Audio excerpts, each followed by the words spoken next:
increased scrutiny of Saudi Arabia and the U.S. government's relationship with the kingdom, particularly the Trump administration's interactions with the Crown Prince. And there's quotes that say Jared Kushner is like completely in MBS's pocket, and they're great friends. I think MBS called Kushner for like support after the Khashoggi thing went down originally, which is like, wow.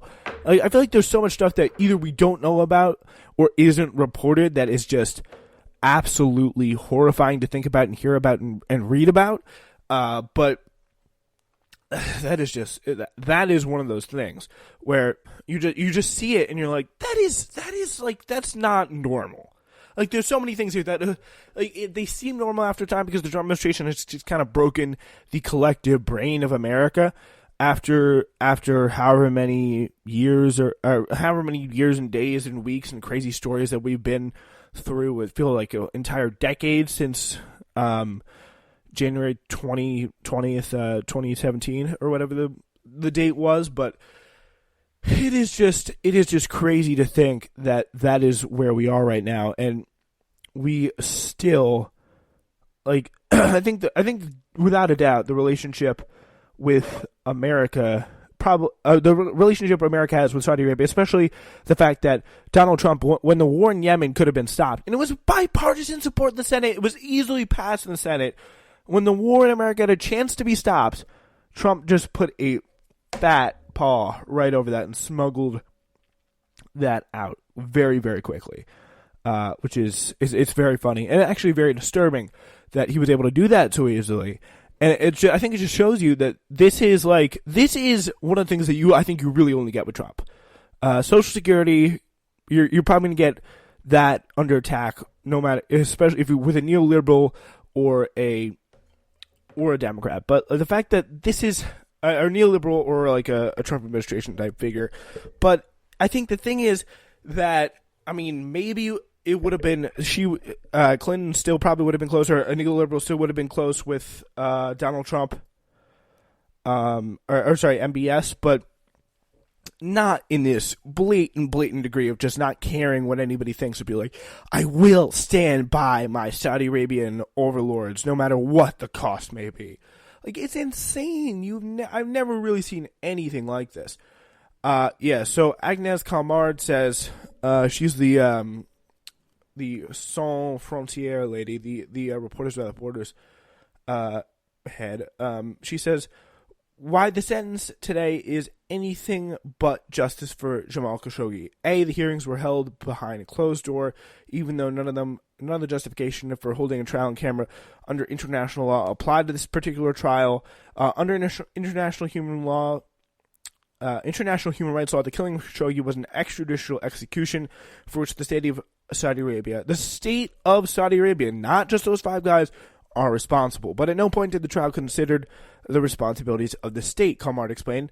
The execution of Jamal Khashoggi demands an investigation into the chain of command to identify the masterminds as well as those who incited, allowed, or turned a blind eye to the murder, such as the Crown Prince. This was not investigated. Bottom line, the hitmen are guilty, sentenced to death. The masterminds not only walk free, but they've barely been touched by the investigation and the trial. This is the antithesis of justice. It is a mockery. Impunity for the killing of a journalist commonly reveals political repression, corruption, abuse of power, and propaganda. Even international complicity, all are present in Saudi Arabia's killing of Jamal Khashoggi. So, I mean, again, very, very, very fair point. I think that is a statement that's just, it's like, to me, it's pointing out the sky is blue, and I think it's very similar to something that happened recently in Brazil that did not receive as much media coverage when Mario Franco, which pretty much is a parliamentary representative in Brazil, was gunned down by right-wing death squads, killed in the street. Very similar, kind of like came from a poor community in Rio, represented her community in the parliament. She was killed by right-wing death squads. The people who pulled the trigger and fired, but we know nothing about the people who masterminded the hit. And that's very similar in this case. I think we can, we obviously have our theories in both cases about who masterminded the hit on these two respective political dissidents, I guess you could say, or people who are speaking out. But it is very, very clear that this was just not investigated or put up, I think, to the full extent of the law. Like, this was not taken care of to the extent it could have been. I think it's very, very clear. Very, very clear. So, reporting on the trial's conclusion on Monday, the Washington Post noted that the verdicts came after trial in Riyadh's criminal court that lasted nearly a year and was largely shrouded in secrecy with court sessions close to the general public. And it's like, it really raises the question, what in the world were they doing there? Human rights groups warned that the lack of transparency made the proceedings unfair and increased the likelihood that senior officials could escape justice. And again, what scenario in the world is that normal? Like, when do we ever find out? Like, why? How is that something that we'd never be able to find out so easily? Like, with the in any kind of a just society, nothing would be kept that secret. Like, in America, that would be heavily frowned upon, and I think it is here. I think the only people who can really do it are the military. Not that makes or should make anybody feel any sense of comfort. The military is able to do that, but the case involves 31 individuals, 10 of whom were questioned and 21 of whom were arrested. The public prosecutor said the investigation led to the indictment of 11 individuals. The 10 who were arrested were released due to insufficient evidence. Ultimately, the court found 8 people guilty and dismissed the charges against the remaining 3 individuals. So why were they dismissed? I really don't know. Of those found guilty, 5 faced the death penalty for committing and directly participating in the murder, and 3 faced prison sentences prison sentences totaling 24 years for their role in covering up this crime and violating the law. Shalan al-Shalan, a spokesperson for the Saudi public prosecutor, said the death sentences must be confirmed by higher courts, according to the Post. Jamal Khashoggi's killing a snap decision, explaining Saudi investigation found that there was no prior intention to kill at the start of this mission. So pretty much is what he's saying. The intention was to put Khashoggi in captivity.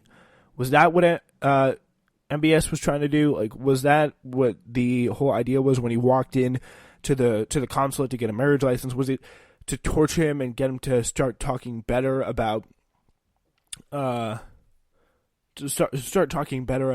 idea of? Apologies, had a little bit of problem on the mic there, but anyway, the point is, it's just such a crazy situation, and it's like, what was that what they were trying to do when they were putting him in? And is that even okay? Were they trying to put him into captivity and trying to get him more favorable coverage in the Washington Post opinion section? Either way, that does kind of seem stupid to me. So the identities of those found guilty are not publicly known. However, New York Times reported Monday that Mohammed al-Otabi, the Saudi consul in Istanbul, and Ahmed Asiri, the deputy head of Saudi intelligence, were both found not guilty, and Saud al-Qahtani, an aide to MBS who faced sanctions from the U.S. over Khashoggi's killing, was not tried due to lack of evidence. Adam Kugel, who researches Saudi Arabia for Human Rights Watch, said the opaque nature of the trial and the kingdom's overall handling of the case could only be resolved through an independent investigation. Saudi Arabia's absolution of the senior leadership of any culpability in the murder of Jamal Khashoggi raises serious concerns over the fairness of criminal proceedings, and also the fact is it was like completely shrouded in secrecy.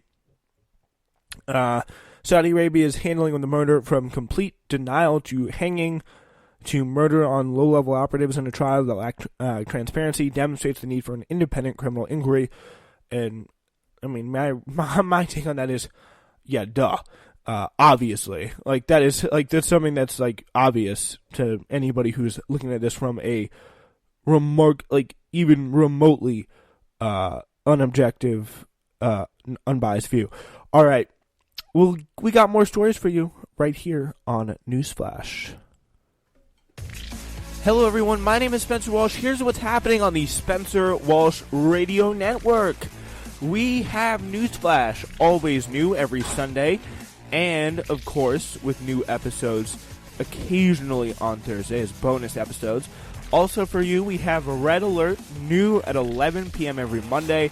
Uncultured, new at 8:30 p.m. live at 8:30 p.m. every Friday. The best mix show in the game. And also, we have a brand new line out, repping your generation, insulting the old world, repping the young world. Our new OK Boomer merch line is out now. Check it out on Spreaker.com/TSWS.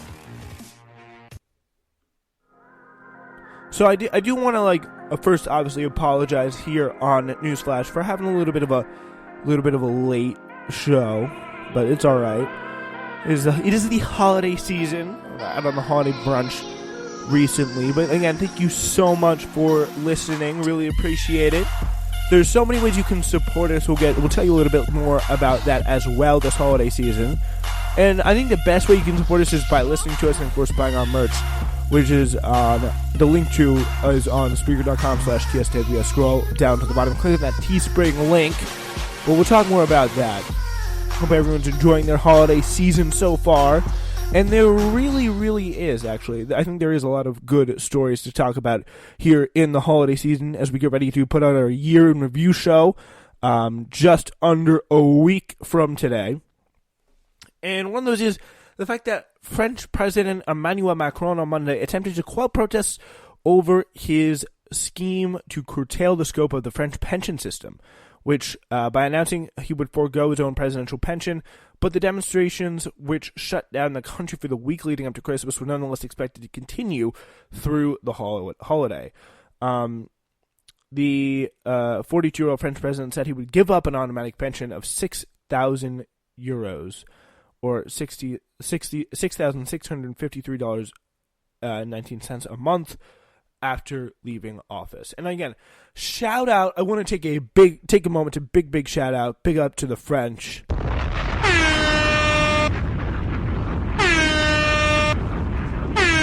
3 air horn blasts here for the French for being awesome and ready to burn it down the second their government tries to screw them. They are already on the streets. They're ready to fight no matter what. So again, a huge shout out to the French for this. We're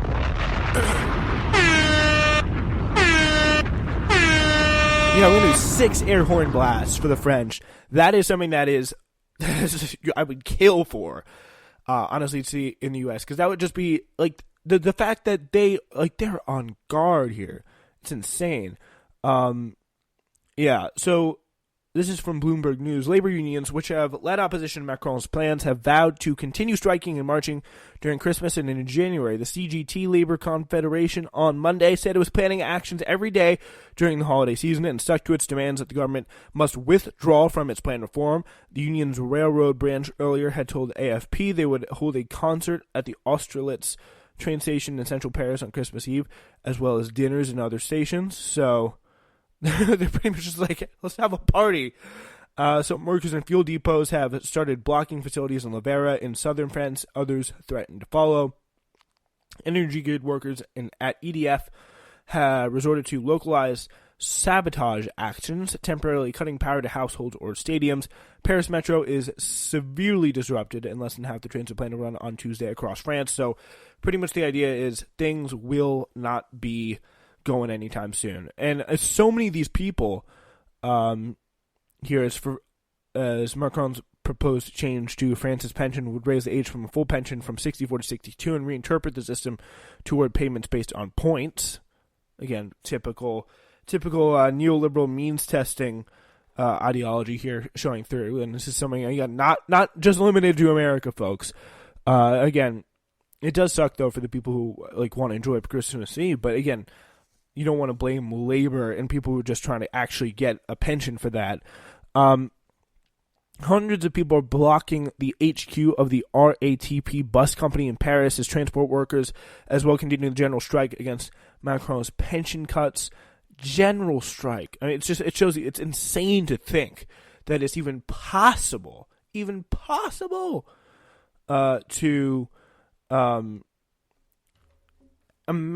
begin to imagine that stuff happening in America. It's mind-blowing.